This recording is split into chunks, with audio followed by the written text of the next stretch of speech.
Intéressons-nous maintenant à l'outil Transformation Orientation. Il se situe en haut de la 3D Viewport. Il permet de contraindre une transformation telle que le Move pour le déplacement, le Rotate pour la rotation et le Scale pour la redimension sur un axe donné. Par défaut, l'orientation transformation est en global, ce qui signifie que toutes les transformations se feront en fonction des axes X, Y et Z, comme nous l'avons vu depuis le début de la formation. Ces axes ne peuvent être changés ou modifiés. Via le global, nous sommes donc contraints d'effectuer des transformations uniquement via ces axes situés dans la 3D Viewport. Nous pouvons effectuer des opérations comme auparavant, telles que faire un déplacement contraint sur l'axe des X. Pour cela, on appuie sur G, X, le cube bougera sur l'axe global des X, de même avec les axes Y et Z. Même principe pour la rotation ou le changement d'échelle. Je peux les contraindre en fonction de ces axes. La rotation sur l'axe des Z en faisant RZ, la redimension sur l'axe des Y en faisant SY, etc. Deuxième option, l'orientation via l'axe local. Cette option permet au mesh de suivre sa propre orientation. Je vais faire une petite rotation du cube via Rotate et je repasse en Move. Nous remarquons que le gizmo a changé de direction. Alors que si je fais la même chose en global, j'ai beau changer la direction du mesh, le gizmo ne bougera pas. Lorsque je switch entre le local et le global orientation, nous voyons bien que le gizmo change. Que cela implique-t-il? Si je choisis le local transformation et que je fais par exemple GY, le cube ne va plus suivre l'axe global mais sa propre orientation locale en Y. De même sur tous les axes en fonction de l'orientation de mon objet.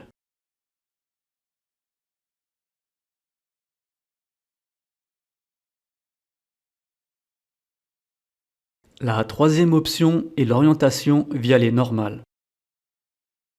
Comme nous l'avons vu précédemment, une normale est un vecteur perpendiculaire à une face, edge ou vertex. Cette option est utile en Edit Mode, notamment lorsqu'on sélectionne des éléments avec des orientations différentes.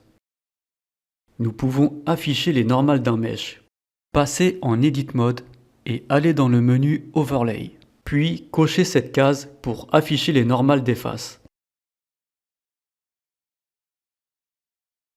En mode global, quand on clique sur n'importe quelle face du cube, nous voyons que le gizmo ne change jamais d'orientation. Focalisons-nous sur l'axe des Z par exemple. Il est toujours dirigé vers le haut, quelle que soit la face sélectionnée. Et lorsque je passe en mode normal, nous voyons que la flèche bleue est toujours orientée vers le vecteur normal de la face.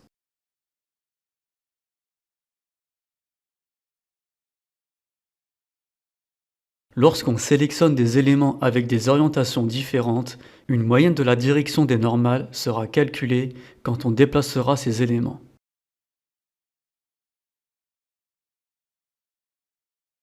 Nous pouvons aussi le voir avec les vertices. Dans l'overlay, je décoche la case pour afficher les normales sur les faces et je coche celle pour voir sur les vertices.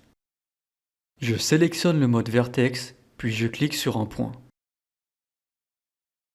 Nous voyons que la flèche sur l'axe des Z coïncide avec la normale. En global ou local, le gizmo change de position. Je repasse en mode normal et si j'extrude le point sur l'axe Z, le point suivra la direction de la normale.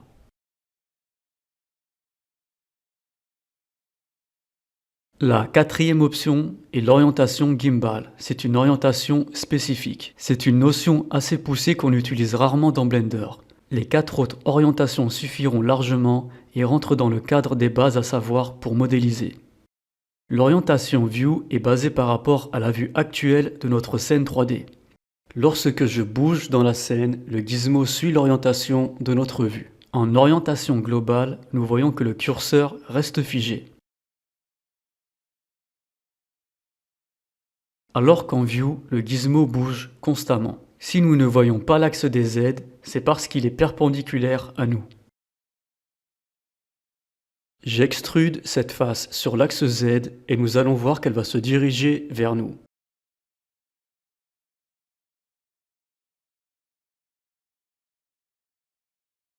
Et si je veux extruder un élément tel qu'une arête, on va dire sur l'axe des abscisses par exemple, quand je bouge ma vue, la flèche des abscisses bouge en même temps. Donc j'ai juste à choisir la vue que je veux pour venir extruder l'arête.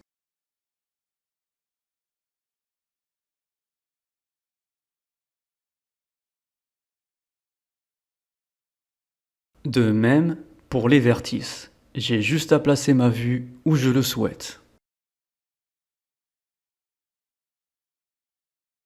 La dernière transformation orientation est celle du curseur 3D. Par défaut, le curseur est placé au centre du world, 0 sur l'axe X, Y et Z, que ce soit en position ou en rotation. Nous pouvons changer les données de rotation via le panneau contextuel en appuyant sur la touche N, puis en allant dans la rubrique View. Ensuite, nous pouvons changer les degrés de rotation du curseur sur les axes X, Y et Z.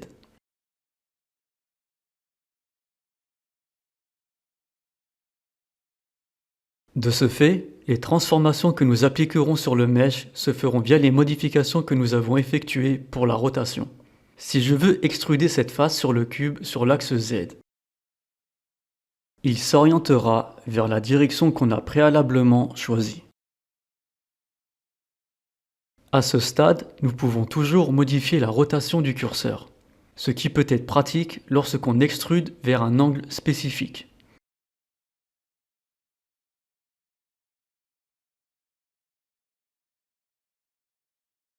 Quel que soit l'élément que je sélectionne, l'orientation se fera toujours en fonction de ce curseur 3D.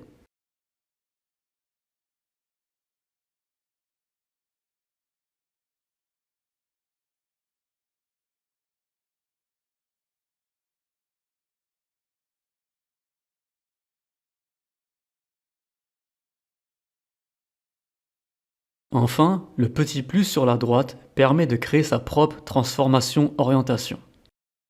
Pour cela, commencez par choisir une des faces qui servira de modèle d'orientation. Pour l'exemple, je vais faire une rotation du cube et sélectionner une des faces. Ensuite, je vais dans Global et j'appuie sur le petit plus. Automatiquement, une rubrique se crée, elle concerne votre orientation personnalisée. Vous pouvez changer le nom si vous le souhaitez. Je peux sélectionner mon orientation spécialisée comme n'importe quelle autre transformation orientation. Nous pouvons à présent utiliser l'orientation de cette face spécifique pour transformer n'importe quel autre élément. Je vais cliquer sur différentes vertices, edge ou faces et nous verrons que le gizmo est toujours orienté pareil. Son gizmo ne bougera pas et se fera en fonction de la face que nous avons paramétrée. Nous avons fini la partie sur les transformations orientation.